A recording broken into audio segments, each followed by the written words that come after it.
Assalamualaikum warahmatullahi wabarakatuh. Halo teman-teman semua.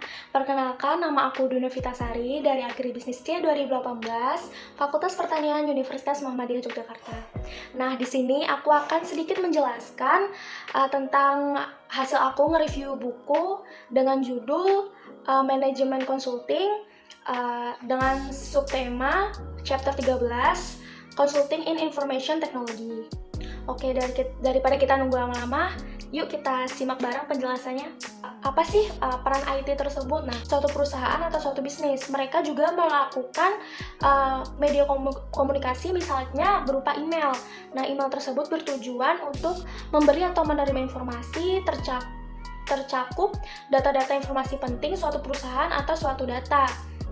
Nah, karena mungkin cakupan informasinya luas, mengakibatkan data-data atau informasi itu masuk ke perusahaan dengan skala besar. Nah, disinilah para perusahaan itu terkadang tidak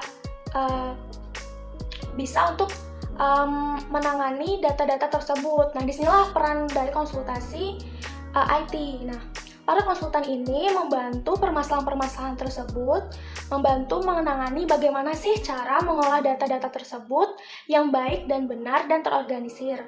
Nah, biasanya para konsultan itu menerapkan 3 sistem untuk mengolah data tersebut. Yang pertama, EPOS atau Electronic Point of Sale atau penjualan elektronik. Setelah itu ada ERP atau Enterprise Resource Planning atau perencanaan sumber daya perusahaan, dan yang terakhir itu ada CRM atau Client Relationship Management atau manajemen hubungan klien. Pemasok spesialis ada untuk semua komponen sistem informasi perusahaan, yaitu pemasok perangkat keras, spesialis jaringan, rumah perangkat lunak, dan penyedia layanan aplikasi atau ISP.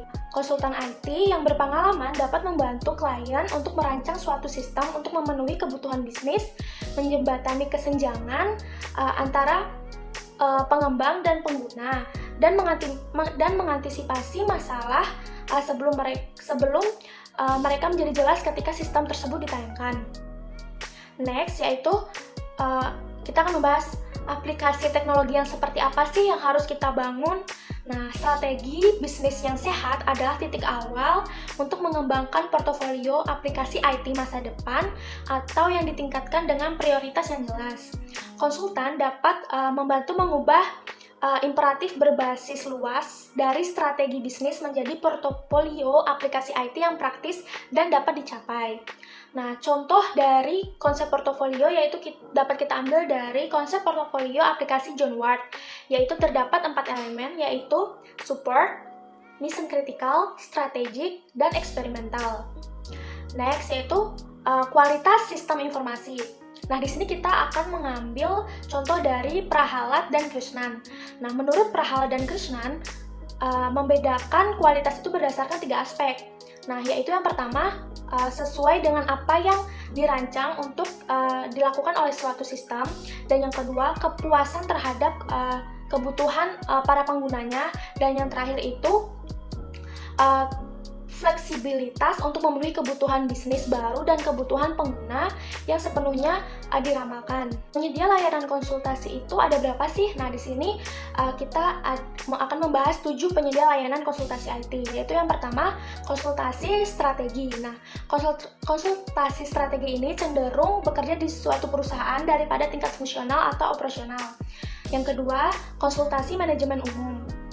Nah, setiap perusahaan besar konsultasi atau konsultan manajemen umum akan memiliki praktek konsultasi IT yang besar dan akan digunakan untuk membangun banyak pengalaman.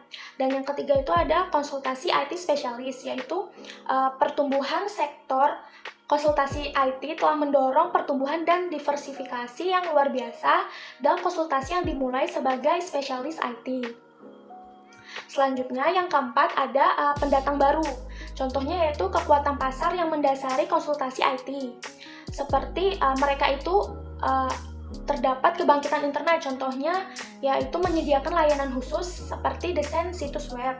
Dan yang kelima itu ada pemasok hardware dan software.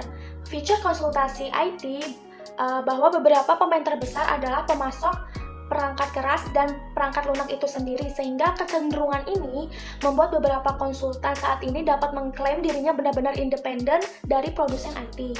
Dan yang keenam itu ada konsultasi virtual. Baik perusahaan atau konsultan independen memiliki kesempatan untuk mengajukan tawaran untuk pekerjaan yang terlalu besar atau kompleks sehingga bisa ditangani oleh dirinya sendiri. Dan yang terakhir itu ada konsultan individu. Resiko menggunakan satu individu dapat dimitigasi dengan melihat bagaimana rekam jejak dan referensi mereka, atau dengan membuktikan dirinya terlebih dahulu pada suatu proyek yang mungkin lebih kecil. Bagaimana sih mengelola proyek konsultasi IT? Di sini aku menyimpulkan ada 7 poin untuk mengelola proyek konsultasi IT. Yang pertama, klien dan tim konsultan harus menyisihkan waktu untuk memenuhi dan mengklarifikasi tujuan lebih lanjut. Yang kedua, rencanakan untuk memiliki penyangga waktu eksplisit antara penyelesaian konsultasi, pekerjaan, dan pengiriman kritis pertama. Dan yang ketiga, harus ada satu orang yang bertindak sebagai klien untuk proyek.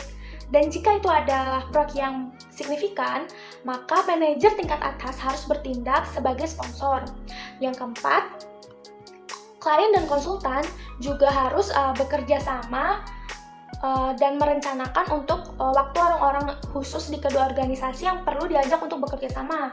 Yang kelima, klien dan konsultan harus bekerja sama untuk mengembangkan analisis pemangku kepentingan dan dituntut untuk harus tetap up to date.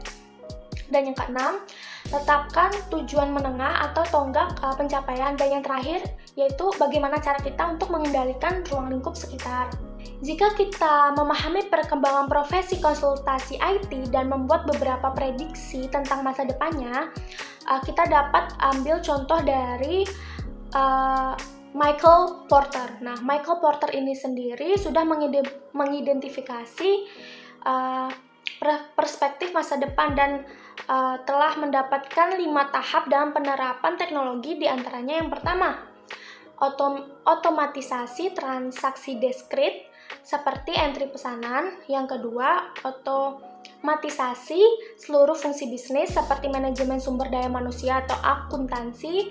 Yang ketiga, penggunaan IT untuk mengintegrasikan beberapa kegiatan bisnis dengan menggunakan manajemen hubungan pelanggan, manajemen rantai pasokan, dan sistem perencanaan sumber daya suatu perusahaan.